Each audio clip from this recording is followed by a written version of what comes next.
Hello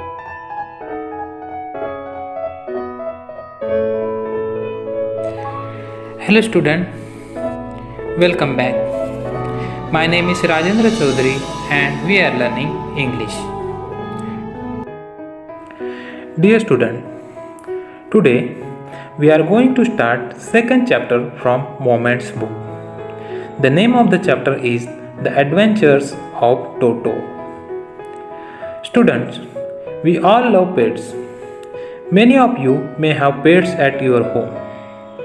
The present story, The Adventures of Toto, is also a story of a pet monkey. This is a humorous and adventurous story of a naughty monkey. The writer's grandfather bought the monkey from a Tonga driver. The prank played by Toto have been narrated in an interesting way. So, let's learn the story in detail. Grandfather bought Toto from a Tonga driver for the sum of 5 rupees.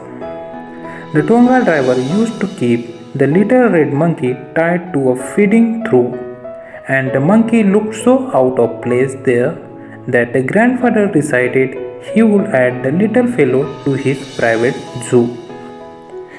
Feeding trough means a large container for feeding animals. Tonga means horse cart. The writer's grandfather purchased a monkey named Toto from a Tonga driver by paying 5 rupees to him. The Tonga driver had tied the little red color monkey to a feeding trough so that he could not run away. When the writer's grandfather saw the monkey, he had desired to add him to the collection of animals which he had in his zoo at home. Toto was a pretty monkey. His bright eyes sparkled with mischief beneath deep-set eyebrows, and his teeth, which were a pearly white, were very often displayed in a smile that frightened the life out of elderly Anglo-Indian ladies. But his hands looked dried up, as though they had been pickled in the sun for many years. Yet his fingers were quick and wicked, and his tail, while adding to his good looks. Grandfather believed a tail would add to anyone's good look. Also served as the third hand. He could use it to hang from a branch, and it was capable of scooping up any delicacy that might be out of reach of his hands. Anglo-Indian means a person relating to both Britain and India. Pickled means food that is preserved in vinegar. Scooping up means lifting. The writer gives a description of Toto. He had bright shiny eyes which were full of mischief. The eyebrows were deeply set on his face. His teeth were like pearls. Many ladies belonging to Anglo-Indian community got scared when they saw his teeth, which were displayed when he smiled. Toto's hands were dry and wrinkled, as if they had been dried in the sun like pickled vegetables. He had a long tail. The writer's grandfather thought that the tail added to the good look of an animal. Toto's tail was like third hand of him. It helped him hang from a branch of a tree. He also used it to lift objects which were beyond his hand's reach. Grandmother always fussed when grandfather brought home some new bird or animal. So it was decided that Toto's present should be kept a secret from her until she was in a particularly good mood. Grandfather and I put him away in a little closet opening into my bedroom wall, where he was tied securely, or so we thought, to a peg fastened into the wall. Peg means a hook. The writer's grandmother was against the grandfather's attitude of bringing new pets, birds, and animals, so that the grandfather thought that they would conceal this fact from her until she was in a good mood. At that time, they would disclose this to her. The writer and his grandfather secured Toto in a little cupboard in the writer's room. In order to be sure that Toto did not escape, they tied him to a hook in the wall. A few hours later, when grandfather and I came back to release Toto, we found that the walls, which had been covered with some ornamental paper chosen by grandfather, now stood out as neck bricks and plaster. The peg in the wall had been wrenched from its socket, and my school blazer, which had been hanging there, was shreds. I wonder what grandmother would say, but grandfather didn't worry. He seemed pleased with Toto's performance. Ornamental means decorative. Naked means uncovered. Wrenched means broke. Socket means attachment. Shreds means cut into thin slices. The writer and his grandfather went to Toto after a few hours. The sight was shocking. Toto had torn the decorative wallpaper. He had broke the hook and had escaped from his binding. Also, he tore the writer's blazer into thin pieces. He is clever, said grandfather. Given time, I am sure he could have tied the torn pieces of your blazer into a rope and made his escape from the window. The grandfather was quite delighted to see Toto's adventure. He felt that Toto was very clever. He said that if they would have given him more time, he would have tied the thin pieces of writer's blazer into a rope and would have escaped out of the window. His presence in the house is still a secret. Toto was now transferred to a big cage in the servants' quarters where a number of grandfather's pets live very sociably together. A tortoise, a pair of rabbits, a tame squirrel, and for a while my pet goat. But the monkey wouldn't allow any of his companions to sleep at night. So, grandfather, who had to leave Dehradun next day to collect his pension in Saharanpur, decided to take him along. Sociably means in a friendly manner. Toto was shifted to the servant quarter. He was put in a cage. He would live with the other pets in grandfather's zoo. The zoo comprised of a tortoise, a pair of rabbits, a squirrel, and the writer's pet goat. Toto was very mischievous. He did not let the animals sleep at night. The writer's grandfather had to leave for Saharanpur the next day. He decided to take Toto along as he was unmanageable. Unfortunately, I could not accompany grandfather on that trip, but he told me about it afterwards. A big black canvas kit bag was provided for Toto. This, with some straw at the bottom, becomes his new adobe. When the bag was closed, there was no escape. Toto could not get his hands through the opening, and the canvas was too strong for him to bite his way through.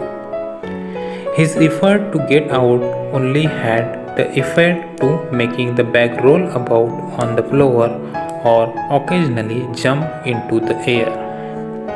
An exhibition that attracted a curious crowd of onlookers on the Dehradun railway platform. Abode means home. The writer was disappointed as he could not accompany his grandfather and Toto on the trip. His grandfather narrated the happening of the trip to him later.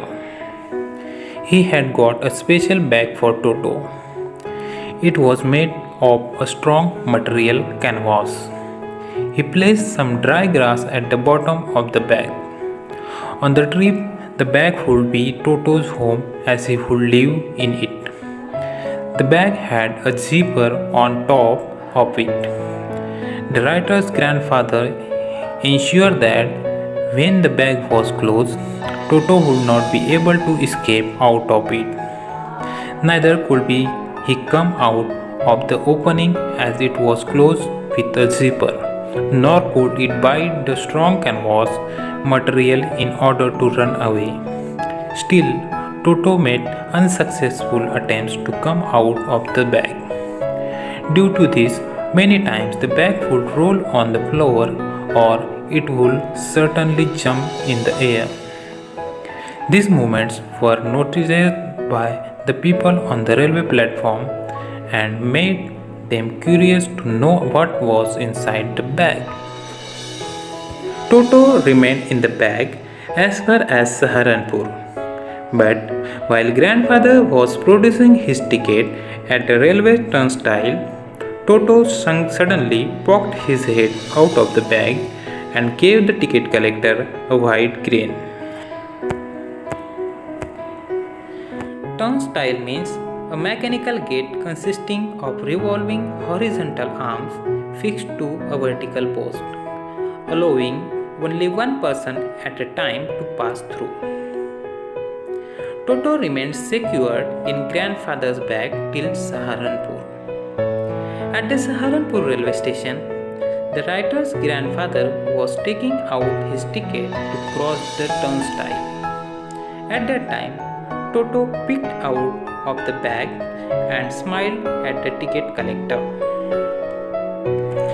The poor man was taken aback, but with great presence of mind and much to grandfather's annoyance, he said, "Sir, you have a dog with you.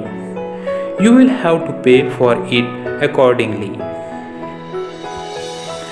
Annoyance means to anger someone. The ticket collector was astonished to see a monkey in grandfather's bag.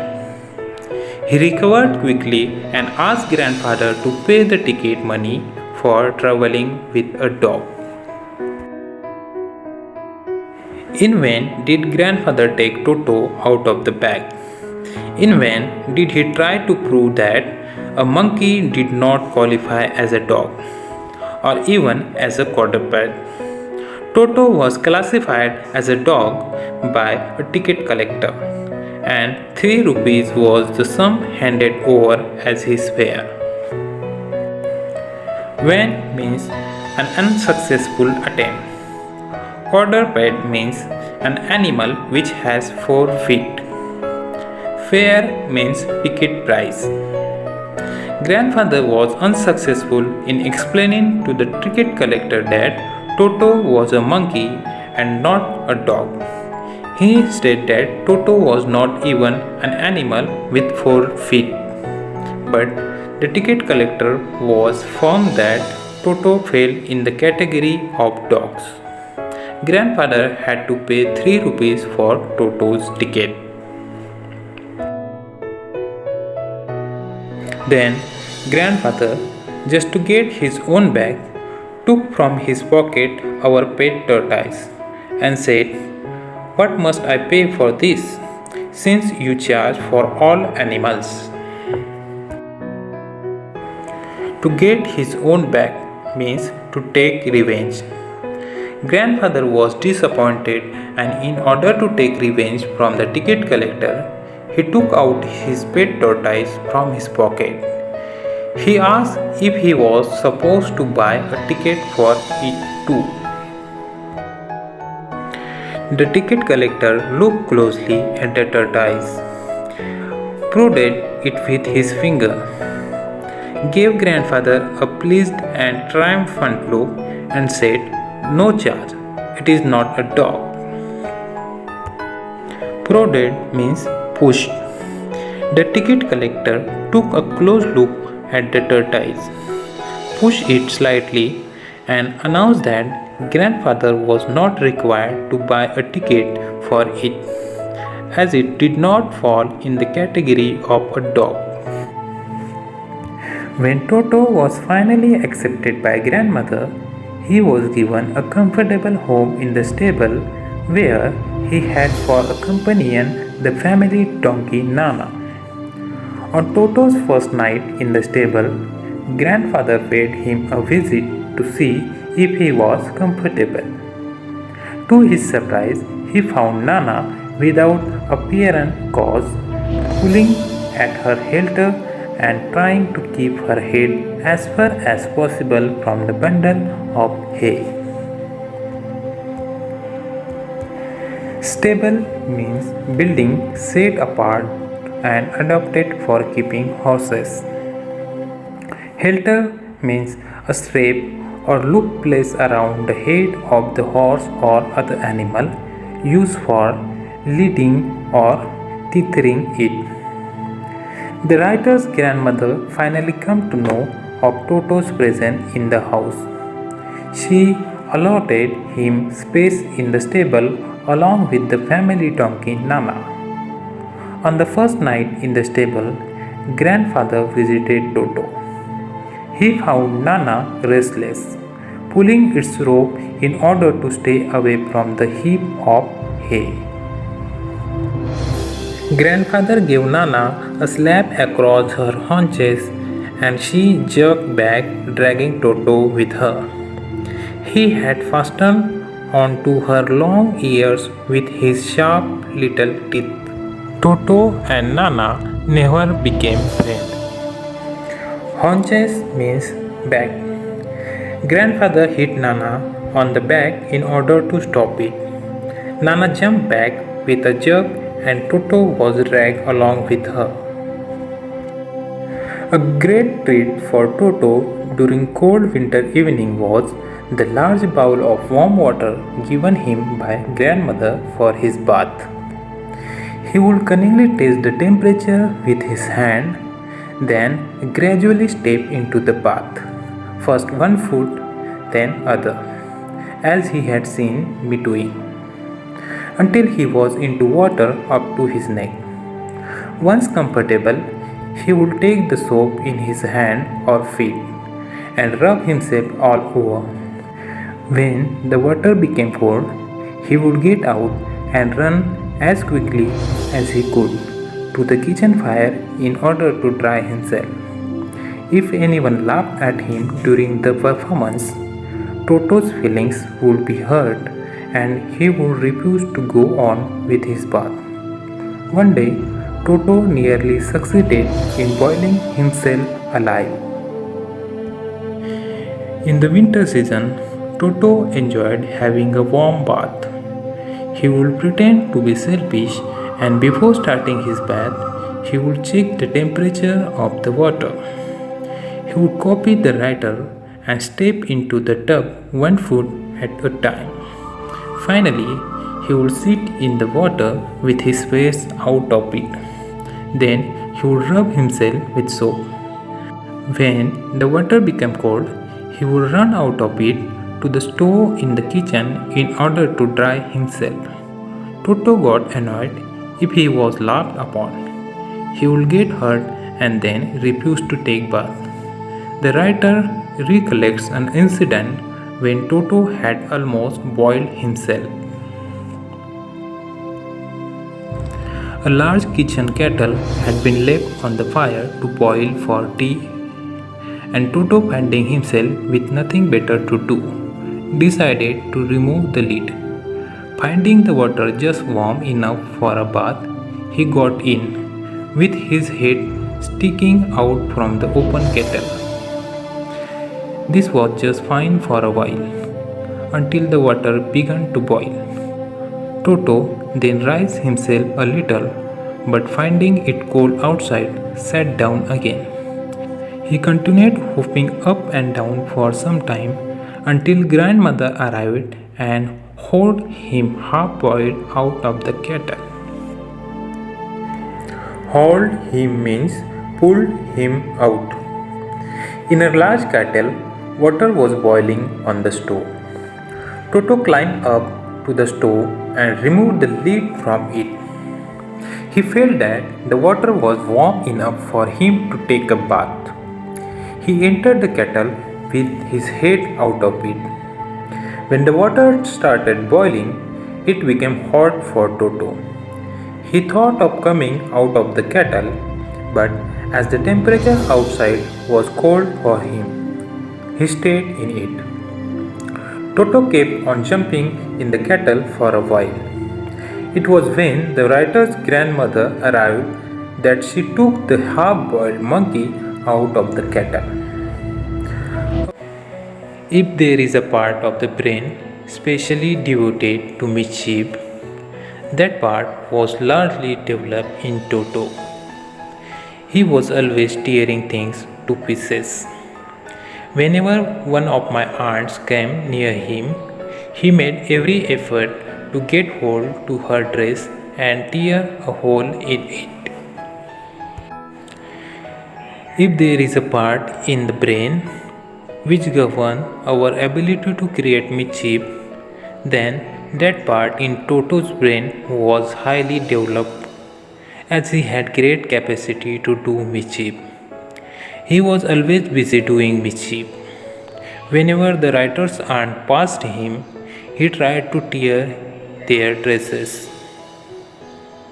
One day, at lunchtime, a large dish of pulao stood in the center of the dining table.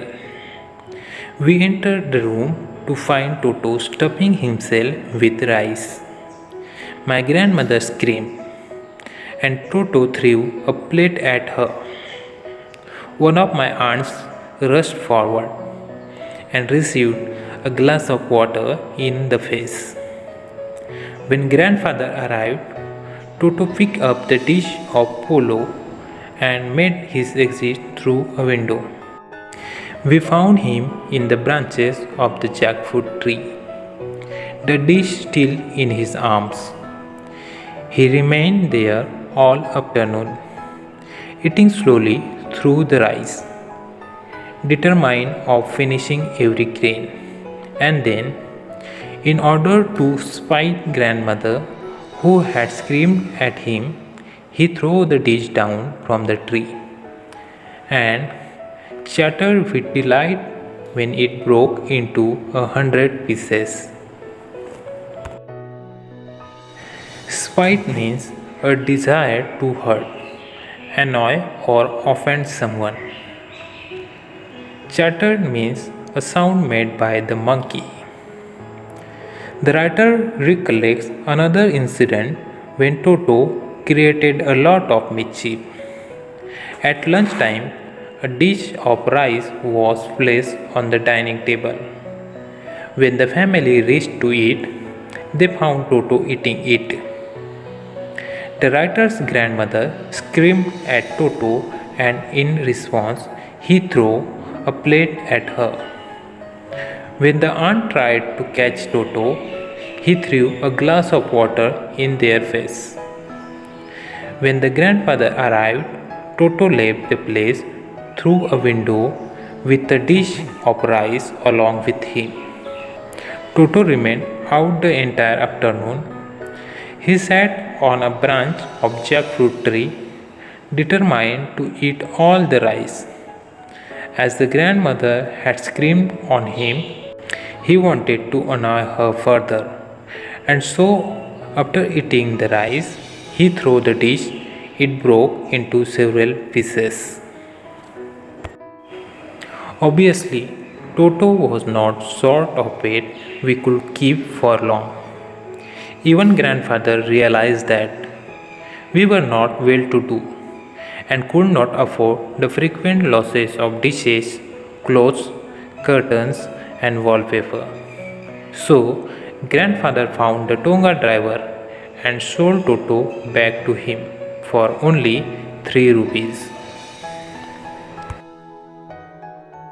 Finally, grandfather realized that Toto was not suitable to be kept at home. They could not afford the frequent losses that he gave them. He tore clothes, curtains, wallpapers, and broke dishes. So the grandfather sold Toto back to the same Tonga driver for a sum of 3 rupees. Here we have completed the chapter. I hope you have enjoyed the chapter. Okay students, so let's recap the chapter by some question. I will ask you some questions. You have to give the answer of these questions. First question is, how does Toto come to grandfather's private zoo? Second question is, why does grandfather take Toto to Saharanpur? Third question is, how does Toto take bath? Fourth question is, why was Toto not introduced to grandmother? Fifth question is, why was grandfather pleased with Toto's performance? And last question is, how did Toto invite wrath of ticket collector? Dear students, please note down your homework. Students, you bought a dog from market today. You have given him a name Moti. You spent your whole day with him. Write your experience in the form of diary entry and send it on Google Classroom in 2 days.